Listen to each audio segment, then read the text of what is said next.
In the 7th year of my marriage to Jason, I received an anonymous text message. The message claimed that Jason was having an affair. The other party was his childhood sweetheart. I did not believe it. I refused to believe that the person I had loved for nearly a decade would betray me. However, that very evening, I received a message from him. He withdrew it. But I had still seen it. He said, "Baby, happy 6th anniversary." Yet he never called me baby.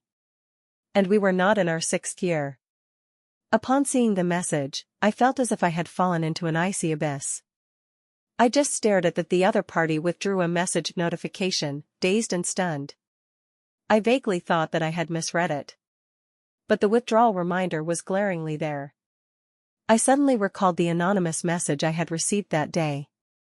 My fingers trembled. I sent him a message, I saw it. "Who are you celebrating an anniversary with?" He replied almost instantly, "You misread it." I was surprised by his blatant lie. "No matter where you are, come back home right now." My tone was stern. It was the way I spoke to him whenever I was angry. He did not reply. Half an hour later, he returned home. He avoided eye contact with me as I sat on the sofa. Instead, he went straight to the kitchen and poured himself a glass of water. Even at that moment, the strange atmosphere between us was so evident. I still could not believe he would treat me this way. "Where were you today?" "Didn't I tell you?" "I was at a meeting outside." A lie. I had asked his assistant, he had no schedule that day. The assistant said he had deliberately cleared his time to spend with me. The glass was placed crisply on the island counter. But he never turned back to look at me. It was then that I realized how cold his back appeared. Even without seeing his expression, I could sense his impatience toward me. Everything did not need to be said explicitly. He had no intention of explaining. I simply asked him, "When did you start with that girl? Why didn't you tell me?" He sneered, "What if I told you? Would telling you change anything between us?" I did not know what I would do. I did not even understand why I asked that. Perhaps I was just too panicked. Too at a loss. I just wanted to know why, so I asked. He finally turned to look at me. His face showed no guilt, instead, there was a sense of relief. He paused, "Things are just as you think, I have nothing to say. But as for me and her, I hope you stay out of it. Just continue as before, being your CEO Claire, and don't ask about the rest. And don't suddenly remember to be a good wife at this point, okay? I think our previous way of living, ignoring each other, was fine, keeping to our own affairs, not interfering." He said these words one by one. My heart grew cold inch by inch. I never knew he thought of me this way. "What do you mean by just being CEO Claire is enough?" I detected the dissatisfaction in his words. "Are you unhappy because I'm striving in the company?" He did not look at me. Propping himself up with his hands, leaning on the island counter. "And when did we start living like that, keeping to our own?" I had always thought it was an unspoken understanding. During the day, we each pursued our careers outside. At night, we returned to our little home. Although there were no sweet words, as long as we were together, it was warmth. But in his eyes, it turned out to be keeping to our own, not interfering. A sense of absurd helplessness occupied my heart. Everything I did, working so hard, maintaining the group, was all for our family. He sneered again.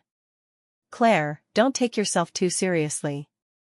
The earth will keep turning without you, and the company will continue operating without you." I suddenly became agitated, "But you used to say you liked my serious working appearance, that I was very charming when focused on work." I suddenly lost confidence. "Very charming. Even if I occasionally neglected you back then, you only said you understood, that you got me." It turned out his change was not overnight. It happened long ago, when I was unaware. When I complacently thought he would love me forever. He had quietly changed his heart. Ignoring my emotional breakdown, he just lightly raised an eyebrow. "Is that so?" I don't remember saying that. In an instant, something seemed to shatter in the depths of my heart. Shattered into pieces, into dust. He really did not love me anymore. I collapsed onto the sofa, my eyes stinging, yet not a single tear fell. Truly unable to cry. I understood his true feelings. I no longer questioned him. And he probably had no topics with me long ago, no longer curious about my life. He said nothing more. Silence fell between us. I only asked, "So now, what do we do?" He understood what I meant. The water he had come back to drink was replaced with alcohol. He downed the wine in the glass in one gulp, as if swallowing his pent-up bitterness. I won't divorce. Divorce would be bad for both of us. As I just said, let's continue living as before, pretending not to know each other's affairs. Now that it's out in the open, I don't need to pretend in front of you anymore. From now on, I'll sleep in the guest room and won't disturb you. After saying that, he left. Only I remained, sitting on the sofa, with vacant eyes and a chaotic mind. I kept recalling incessantly. When did everything between him and me go off track? I touched my belly. This child seemed to come at an inopportune time. I had planned to tell Jason this good news on our anniversary. I thought he would be as happy as I was. Because this was the child we had hoped for together for 7 years. It was also because of this child. My first choice was not divorce. I thought that perhaps a seemingly happy family would be better, for the child. I felt I could endure it. Pretend I knew nothing. With him, just like before. Ideals are always too beautiful. In the end, I still could not accept the impact of this matter. That night, my morning sickness was severe. I tossed and turned in bed, unable to sleep. Feeling too uncomfortable to sleep, I simply got up, intending to go to the living room to pour myself a glass of water. As I passed his room, I heard him talking on the phone inside. His voice was gentle and warm, completely unlike the ruthless way he spoke to me today. "Baby, it's okay. Even if you hadn't accidentally sent the wrong message today, she and I were already estranged, with no feelings left long ago. Without feelings, how could our relationship break because of your simple words? Don't overthink it. I even have to thank you for giving me an opportunity to bring things out in the open. It was inevitable for her and me to end up like this. Now that it's out, I don't have to bother hiding in front of her anymore." The other side probably said something to comfort him. His laughter sounded comforting, full of emotion. "I made you worry, baby. Don't worry, I'm fine. After tonight, I'll come back to accompany you all. You go to sleep early first, good night." Clearly, they were the third parties, the ones who hurt me. But at this moment, standing outside the door eavesdropping on their conversation, I seemed more like an outsider. I bit my lip tightly, clutching my belly firmly. The child was now my only reason to persist. My mind could not calm down. Last night, I still did not rest well. Probably because my emotions fluctuated too much.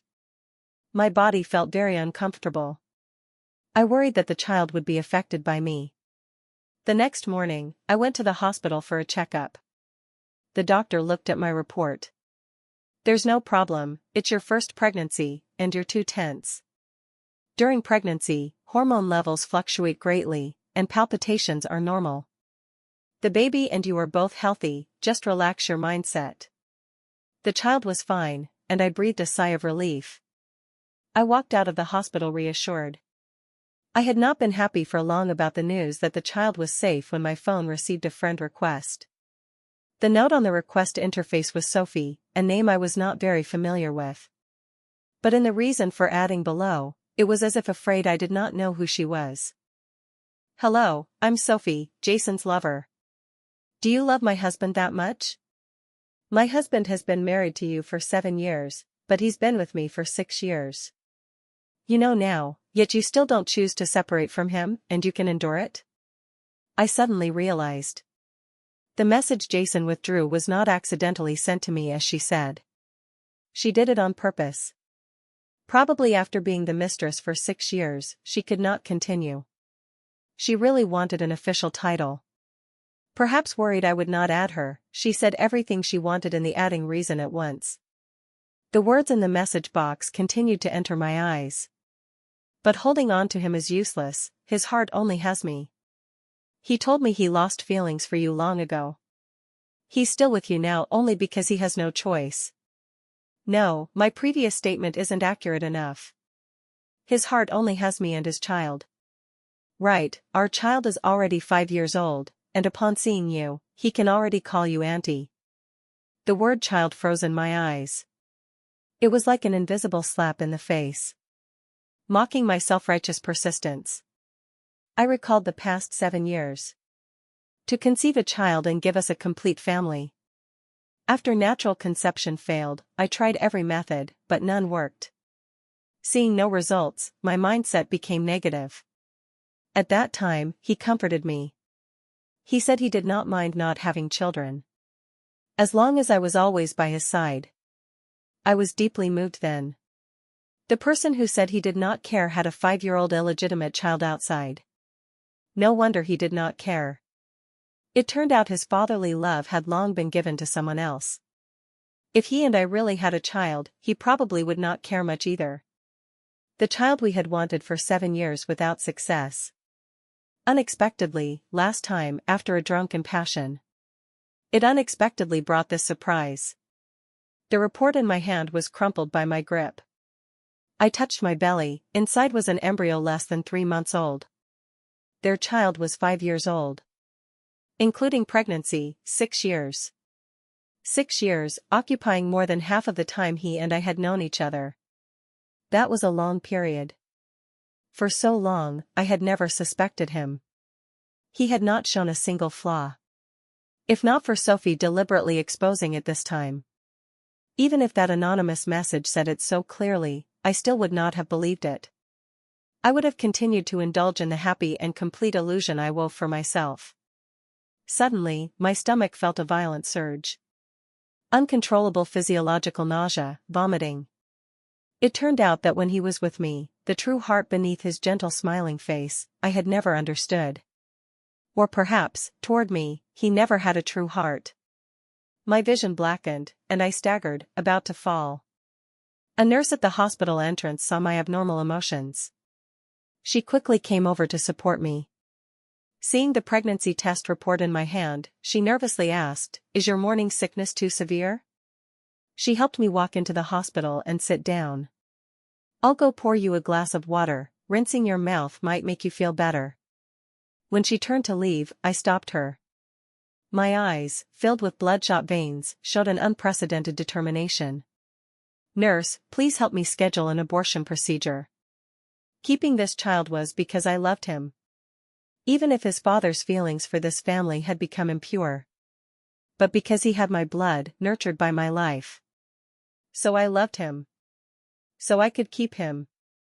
But now, whenever I thought that this child shared blood with the man who deceived me so deeply, I would feel unbearably nauseous. His existence could no longer erase the hurt from Jason's betrayal. The surgery started and ended quickly. So quickly that it seemed I had never truly possessed that child. Nor had I ever experienced the momentary happiness he brought. What was left for me was only the lingering dull pain in my abdomen. The child I had waited 7 years for was completely removed from my body in just over 10 minutes. Rather than feeling heartache for him, I felt more heartache for my own ordeal. Encountering a heartless man. Giving all my sincerity. Ending up covered in wounds. And implicating an innocent life. But I was glad that this once good news was known only to myself. I had not told anyone. Now that I had aborted him, the only one heartbroken and in pain was me. My parents were advanced in age. I did not want them to worry about me anymore. The surgery was quick, but the damage was great. During the hospital observation, even getting myself a glass of water took me a long time. On the way back, due to slow movement, I could not avoid a patient's family member rushing to pay. The cup in my hand was knocked flying. I thought it would scald me. But in a flash, someone steadied my wrist and shifted my body slightly. Standing in front of me, blocking the spilling hot water for me. Looking up, I found it was Alex from GC. His movements were agile. But in protecting me, his hand back was inevitably scalded red. I urged him to see a doctor quickly. He unhurriedly helped me to the bed and sat me down. The smile at the corner of his mouth carried a hint of roguishness. "Miss Claire, after so many years, how have you become so down and out?" The black earring on his ear was eye-catching. I had not been in contact with him for a long time. I thought he would have become somewhat more mature. But this provoking appearance had not changed. He and I had known each other since childhood. We were childhood friends. But after I got married, gradually, I lost contact with him. I did not expect to meet again in such a scenario. I ignored his teasing, just looking at his hand back with eyes full of worry. After all, he was injured because of me. I insisted, "Stop talking nonsense, go check your hand quickly. It looks quite serious, I don't want you to get scarred." He still seemed indifferent. "Haven't you heard? A man's scars are medals." "This is trivial for me, you hurry and lie down. Seeing you so sickly, I almost didn't recognize you just now." After settling me, he showed no intention of leaving. He plopped down in front of my hospital bed, as if to guard me. I teased him, "Young Master Alex extending a helping hand to save me once, I'm already immensely grateful. But don't linger in front of me anymore, I don't want to be dealt with by your dear girlfriends. My body can't withstand the torment." He still smiled casually, "No girlfriends." Not seeing him for several years, his appearance was identical to before, which surprised me somewhat. In an instant, I was dazzled by his smile and did not hear what he said clearly. Embarrassed, I asked again, "What?" This time, he emphasized his tone. I said, "No girlfriends will come to disturb you." I laughed. Then I truly admire young Master Alex's skill of passing through a myriad of flowers without a leaf sticking to him. It's not easy to master. He cupped his hands toward me. "I'll take that as a compliment." I originally thought this chance encounter would end soon. But he actually stayed with me until I was discharged.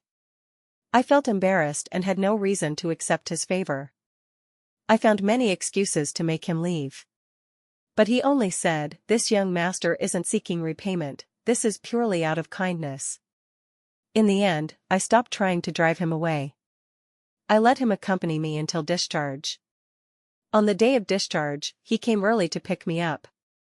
Originally, meeting this old friend these days and chatting about each other's recent situations had eased my mood somewhat. But unexpectedly, Sophie clung to me like a female ghost, lingering persistently. Just coming out of the inpatient department. While he went to get the car, I was blocked by a woman holding a child's hand. I was somewhat baffled.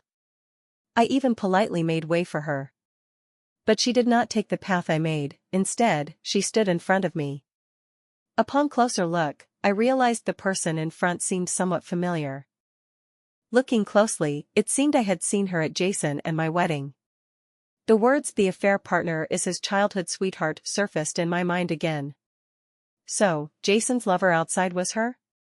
The little boy beside her, not even half a person's height, had a delicate face, and his brows and eyes somewhat resembled Jason's. I remembered at the wedding, when Jason introduced her to me, he said she was a sister from his hometown who came to work here together. But this sister ended up in his bed.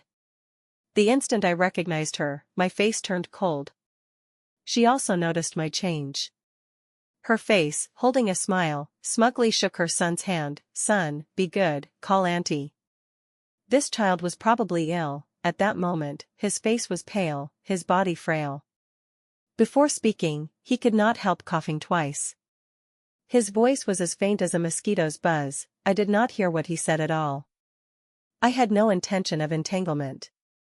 I just treated it as stepping on dog shit when going out, surrounded by flies. When I wanted to leave, Sophie's eyes lit up in front of me. She waved toward the back. "Brother Jason, we're here." I turned back to see Jason with an anxious face, holding numerous slips in his hand. It seemed his child was sick, and he was very worried. When running over, he did not see me at all.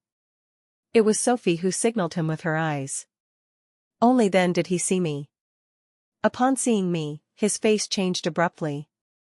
Like an old hen protecting her chicks, he shielded them behind him. As if I was going to devour them. His tone was unkind. I made it very clear to you that night. Didn't we agree not to interfere with each other? Is it necessary for you to chase me here? Claire, you are after all a group CEO, the only daughter at home, a wealthy miss, chasing a man here. Don't you think it's a bit demeaning?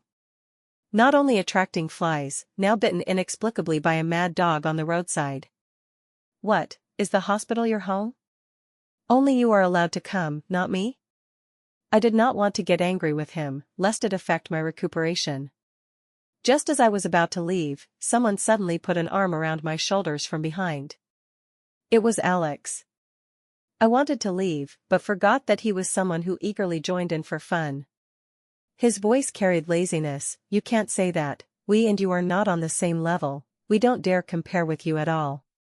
After all, it's my first time seeing a husband, in front of his wife, so protectively shielding a mistress and an illegitimate child. This thick skin is simply the world's best, no one can compare. Sophie seemed very sensitive to the word mistress. She suddenly jumped out from behind Jason. Who are you calling a mistress? Alex chuckled lightly. Whoever is anxious, that's who I'm talking about. Suddenly appearing beside me was Alex, whom he was not very familiar with. He unusually asked me an extra question. What is your relationship with him? However, is it any of your business? Keeping to our own, as you said, forgot? The sun baked, making one flustered. I tugged at Alex's clothes, urging him to take me to the car quickly. Before leaving, I said to Jason, I'll wait for you at the company. After Alex dropped me at the company, I waited a long time before Jason came. Probably his son was indeed very ill. He could not leave easily. Since that was the case, I did not waste his time. When he sat down, I placed the divorce agreement in front of him. I know you have no time to waste on me, so I prepared the divorce agreement long ago, just sign it. He almost subconsciously refuted, I don't agree. I did not chatter with him, fine, disagreeing is okay. Then right now, immediately drive Sophie away, the child can't take your surname, and for the rest of your life, you can't see them again. If you can do that, I won't divorce you, whatever you said that night, I'll do. He immediately rejected, impossible. Sophie is my everything, the child is also what I value most, I absolutely can't abandon them. My face remained normal, but my heart faintly ached. Not because I cared about his special treatment of Sophie and them. Just hating myself for being stupid. Deceived by him completely. His answer was within my expectations. No problem, I understand you, your feelings for them are deep, I can see that. I won't force you to make such an inhumane choice. So, we divorce. He wanted to have it both ways, absolutely no such good thing. He suddenly sat up, seeing my firm attitude toward divorce. Claire, don't go too far. Me, too far? From the beginning when you and her did this shameful thing, you should have known this day would come. What? Could it be that Sophie and your son don't weigh enough in your heart? Can't compare to the title of Lynn family son-in-law? Or is it that, actually, up to now, you still love me? After hearing my last sentence, he suddenly sneered, no longer angry, and in an instant, no longer entangled. Claire, you're still so self-righteous, I really should teach you a good lesson. He sat down, picked up the pen, and neatly signed the divorce agreement. After confirming it was correct, I put it away. I pressed the intercom on the desk. Call security in to clear out irrelevant personnel. Present were only me and him. He knew the person I said to take away was him. What are you doing? Goal achieved, want to drive me away so quickly? I'm also the owner of this company, it's not something you can easily say to drive away.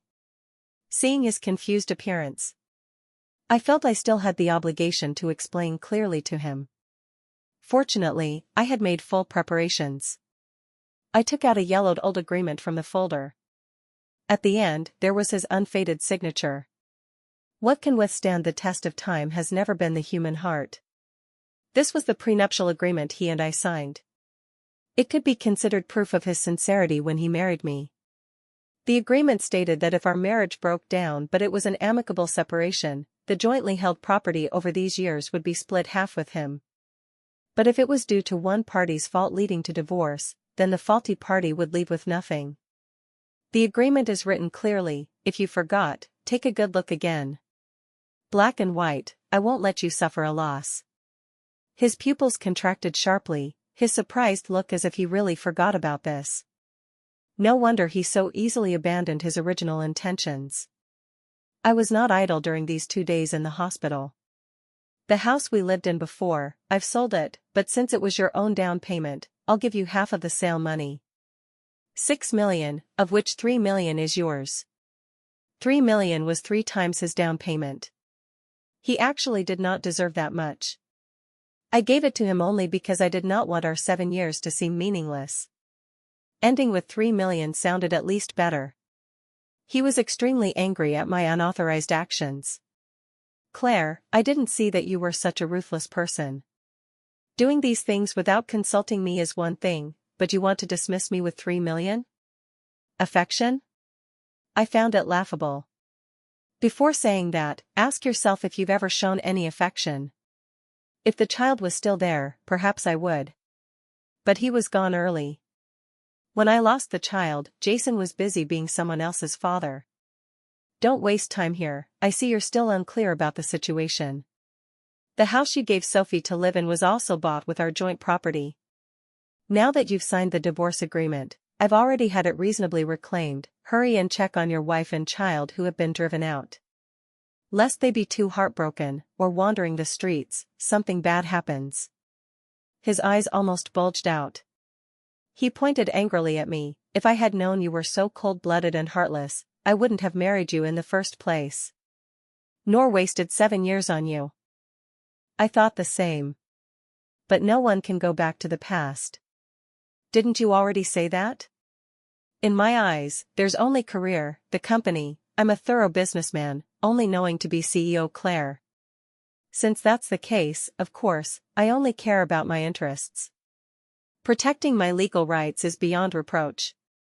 Instead of debating these meaningless things with me here, you better hurry back to protect your family. Mentioning again his wife and child now wandering the streets. He had no choice, left in a rage. Before leaving, he did not forget to say, 3 million, don't forget to transfer it to me. After he left, I went home alone. The matter between him and me came to an end. The big divorce matter could not be hidden. I still had to tell my parents. I remembered when I married Jason, they disagreed. Mom told me that he and I were not from matching families, the gap was too big. She did not look down on him. She just did not trust human nature. Jason from a humble background had not seen the world of luxury and greed. Human hearts are easily lost. Mom feared he could not withstand the test and would end up hurting me. At that time, with my heart and eyes full only of him, I had complete trust in him. I did not listen to a single word of Mom's warnings. But now reality gave me a harsh blow. Only upon seeing them did I cry bitterly once. Seeing me like this, they knew what had happened. Mom just held me and comforted, it's okay, discovering early is also your fortune. Step over this hurdle and it'll be fine. After returning home, I kept myself locked in the house, not going out. Dad handled the company matters for me. I rarely had leisure. Not long after, the news of our divorce spread. A friend, fearing I would be depressed staying home too long, invited me out shopping. Upon meeting at the place, I found Alex was there too.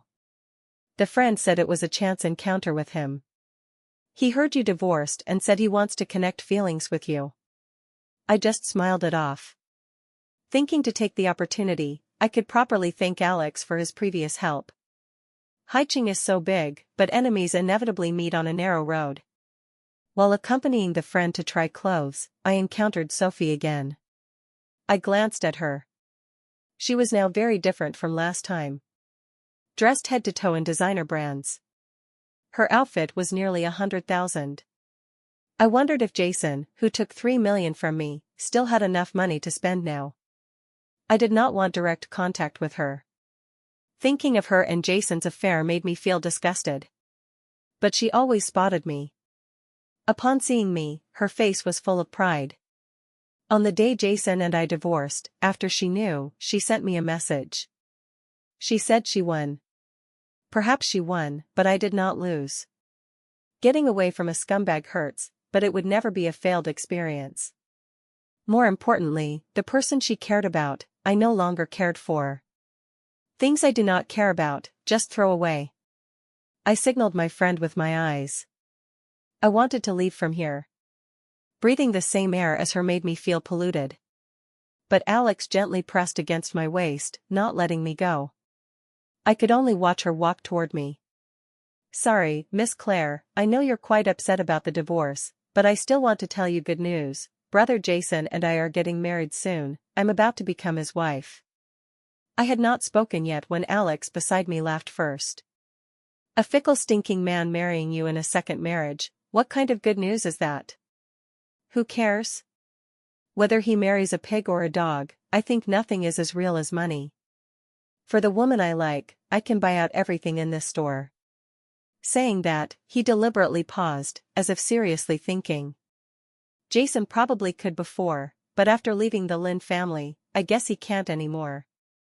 I do not know if Sophie did not hear his provocation or just wanted to save face for herself. Who says he can't? She waved her hand grandly. Wrap it up. Wrap up all the styles inside for me. Anyone with eyes could tell this was an impulse purchase. The clerk looked troubled, neither daring to offend the customer nor wanting to work in vain. Hesitating for a few seconds back and forth. Sophie's face looked ugly, looking down on me. Huh? I tell you, my husband now knows a big shot outside, they're about to take him to make money. So what if he left my family? Even after leaving, he's still CEO Jason. He can still earn big bucks. Hurry and wrap it up for me, don't make me trouble you later. The clerk had no choice, seeing she was serious. Bustling for over 10 minutes, taking one of each style in the store for her. Sophie was not shy, swiping the card grandly. Several people carried things for her afterward, leaving with head held high. I watched her back. These days, there are no big shots who bring people to make money. A small interlude, just treated as watching a play. It did not affect my mood. After shopping a while, to express thanks, I treated them to dinner. When finished eating and preparing to leave, Alex stopped me. He said he wanted to take me to an auction. I had nothing I wanted, did not want to go. But he stuffed a gown to me. The clothes are bought, the car is ready, just waiting for you, the protagonist, to make a dazzling appearance. He added, give me face, accompany me. I could not resist his invitation. When I came out wearing the clothes he handed, I saw a flash of amazement in his eyes.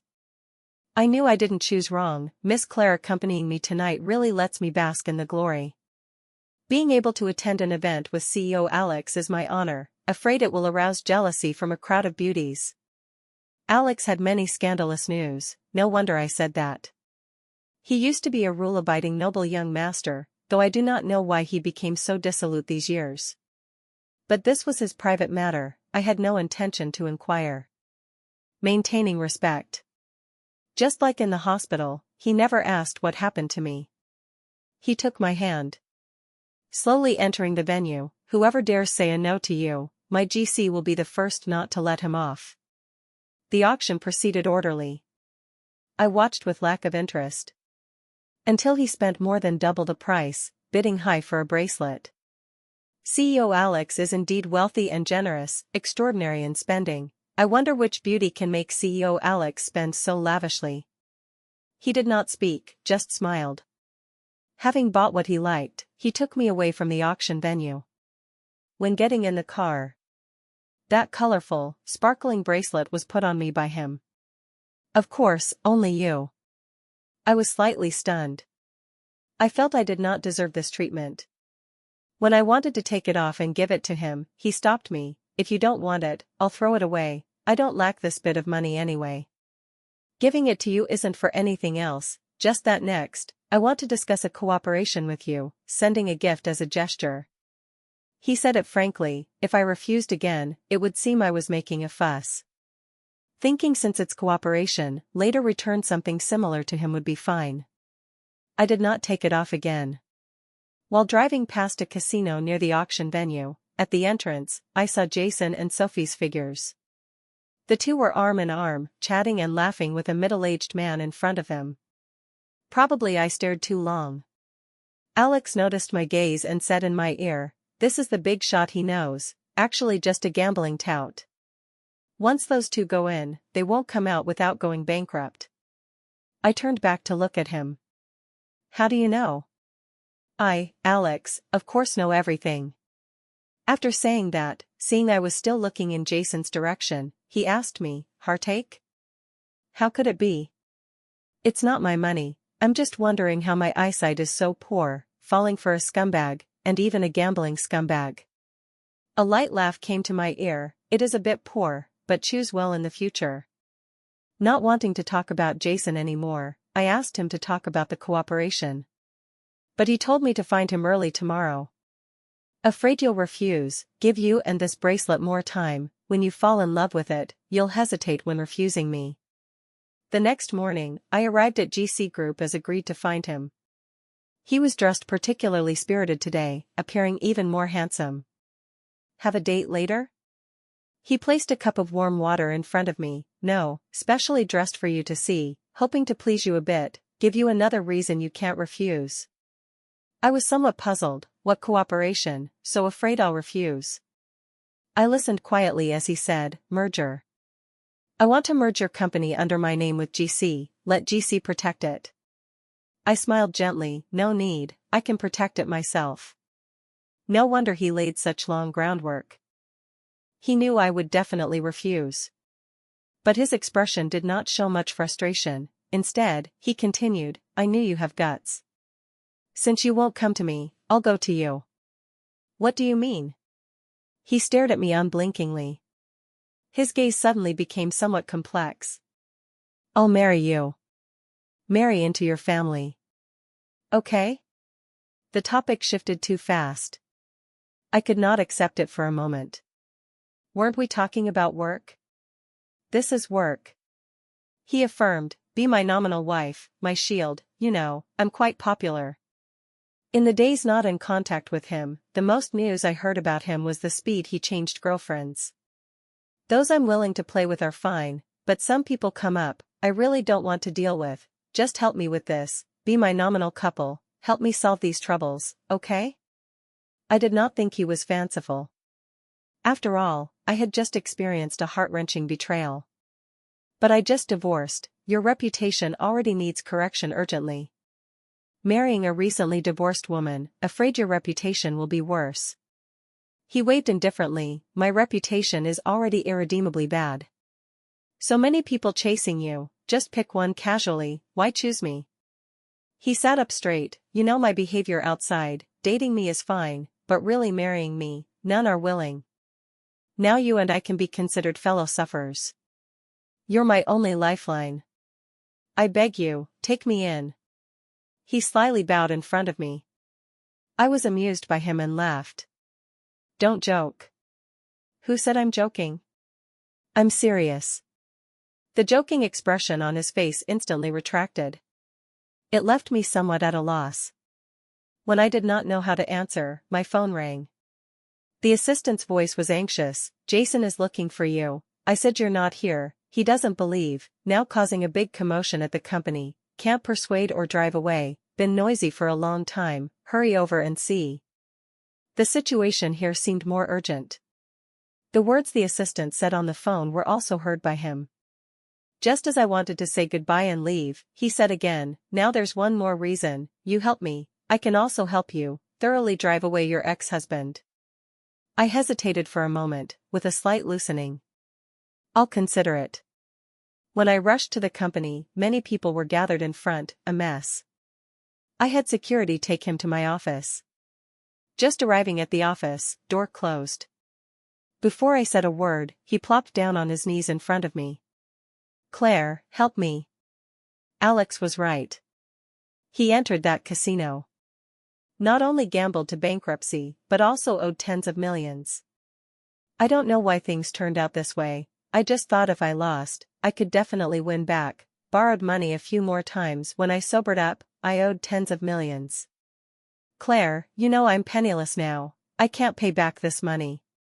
But they said if I can't pay, they'll take my limbs in exchange. He was scared pale. I can't pay. Claire, help me. I suddenly thought of what he said. The company indeed won't fail without me, but you really can't without my family. He dejectedly half-knelt. Probably when he chose to divorce me, he forgot that everything he has now was only thanks to my family's support. Momentarily complacent, leading him to this point. I'm quite sympathetic to your plight. His eyes lit up, seeming to have a glimmer of hope.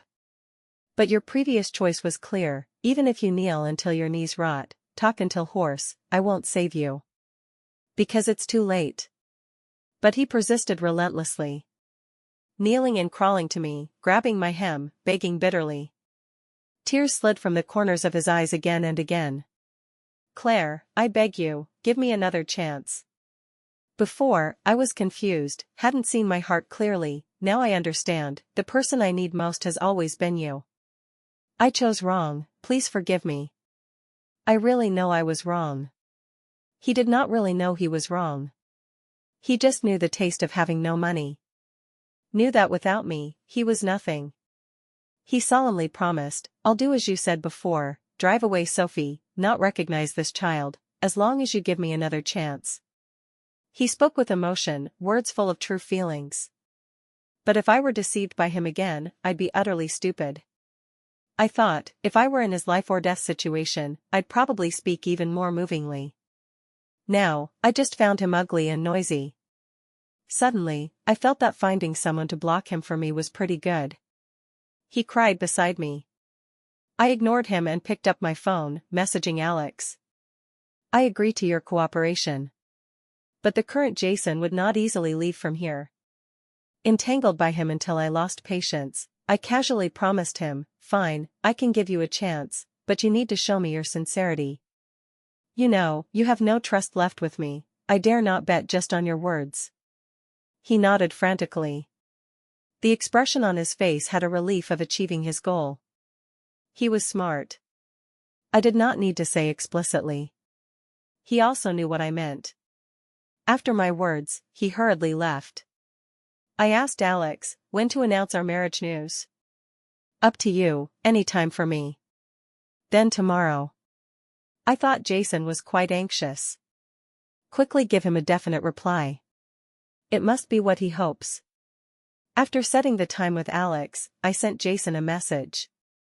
Tomorrow, bring your sincerity, come here to find me. The next day, after Alex and I got the certificate.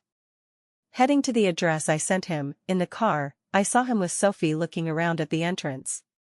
This time he was quite proactive. No longer making me wait.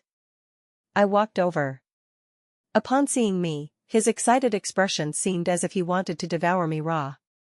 I stopped his action of running toward me. Behind him, the sobbing Sophie had bruises on her face. Probably they had a big fight yesterday. He anxiously expressed his attitude to me. I know you won't believe what I say, so I brought her, let her tell you personally. He tugged Sophie's clothes, no longer with that gentle protection. Say. You'll take your child and leave here, never come back. Say. You won't entangle me anymore, from now on, never disturb my and Claire's life. Sophie's lips were bitten white. Her gaze toward me was full of resentment. But the fierce Jason beside forced her to say as he said. After saying, Jason looked at me. Now, we can be together again, right? Hearing this, Sophie suddenly seemed to go mad. What did you say? Didn't you tell me this was just a temporary measure? Didn't you say I just need to act to play with you? How come you want to be with her again? After you're with him, what about me? Shut up. A roar interrupted her. If not for you, I wouldn't be like this now, don't be ungrateful. He turned to explain to me, "Don't listen to her, she's crazy, talking nonsense." But Sophie did not give up, she tore at his clothes. "What do you mean because of me? At the gambling table, weren't you having fun? Didn't you say after turning things around, you'd trample her underfoot? Now that something happened, you want to dump me and enjoy alone, right? Dream on." Sophie looked at me. "You still want to be with him? Do you know how disgusting he is? Do you know why you couldn't get pregnant these years? Because he was secretly giving you contraceptives. The reason you got pregnant that time was just an accident, you know better than anyone, right?" Yes. A passionate moment after drinking, no one paid attention. But it was that one time I got pregnant. Her knowing these things did not surprise me. After all, our encounter in the inpatient department when discharged, I did not think was coincidental. The reason I did not get pregnant, I had figured out long after separating from him. Seeing my calm expression, she gradually collapsed. "Don't you think he's terrifying?" I did not think he was terrifying. Now I just wanted to thank him for sparing me a big trouble. Otherwise, I dare not think. If he and I had a child of flesh and blood, what state would I be entangled in now? When the child grew up, knowing such a father, would also have times unable to lift the head. But Jason caught the key words. "Claire, you were pregnant with our child?" He looked at my belly. His eyes actually had a gratified expression. Probably thinking he had another handle on me. But I immediately poured cold water on him. "Yes, once there was one, the child was aborted by me long ago." His face changed abruptly, looking at me incredulously. "Why? Divorce, selling house, dividing property, these things without consulting me is fine, but why? Our common child, you say abort and abort? If I didn't abort, wait for him to grow up and compete for status with your illegitimate son? Forget it, I'm too lazy to bother. Now there's no share of your meager inheritance anyway, might even have to share this huge debt for you." I think if he knew, he'd also think I made the right decision. He suddenly hugged me. His eyes actually had tears. "How dare you?" I struggled out of his hands. "Back then to marry you, I could ignore everyone's opposition, charge ahead, I dared then, what don't I dare now?" But he quickly convinced himself. "It's okay, after we remarry, we can have another one." Naive. I took out that freshly issued marriage certificate. Showed him. "Sorry, unlike you, I don't do marital infidelity. I'm already married, you and I will never have any possibility again." He looked at that red book, stunned for a second. Then tried to reach over to snatch it. I stepped back a few steps, anticipating and dodging him. My gaze fell behind him, on a group of black-clothed men rushing over quickly. "Don't waste time here, run quickly, the people after your life are coming." He turned back in horror. In an instant, he understood I had betrayed him. "I trusted you so much, yet you pushed me into the fire pit. I learned from you, you betrayed me first." The heart-rending pain, now I dare not recall. "You think I'm really that stupid, would give you another chance? Meeting you here was just to make it convenient for them to catch you. This place is open all around, no place for you to hide." Tearing off the facade, he no longer pretended. Eyes bloodshot, glaring viciously at me. "You frame me, you won't have it easy either." He wanted to drag me down with him. But when approaching me, he was kicked to the ground by Alex. When trying to get up, he was already pinned down by the group of black-cloaked men. Looking at him again, he was gagged and dragged to a nearby van. Alex turned back to ask, "Are you okay?" I shook my head. Actually, knowing he was there, I felt quite at ease. So I dared to confront Jason so unscrupulously. The scene just now had scared Sophie weak in the knees. She squatted on the ground, dumbly staring at the black-clothed men taking Jason away. I kindly reminded, "Run quickly, if they find Jason alone can't pay that debt, they'll come after you, you're his wife now." Hearing my words, her tear-streaked face showed both shock and fear. She stumbled up and ran. "Wife, don't worry, I'll watch her, make sure she rolls far away, never appear in front of you again. He promised me to drive away my ex-husband. He did this very well. I also prepared fully to block those rotten peach blossoms for him. When getting in the car, he unexpectedly came over and kissed me. This isn't within our original agreement. He smiled wantonly. If I didn't say that, how would you agree to marry me? I suddenly felt I had fallen into another big pit. When I was obedient before, you didn't see me, I had to make some noise to let you know me. No rotten peach blossoms, in the past, no girlfriends at all. That was all acted for others to see, also for you, I just wanted you to look at me more. He took out his phone. Dialed my number in front of me. My phone vibrated, showing a string of unfamiliar numbers. The tail number was familiar. It was the phone that sent me the anonymous message initially. I was somewhat surprised. It was you. Of course you don't know how deeply he hid. I followed him for so many years, only recently found evidence to send you, but you didn't believe. If not for his childhood sweetheart unable to hold back, I don't know how much longer I'd wait. He lightly flicked my forehead. He can like his childhood sweetheart, can't I like mine?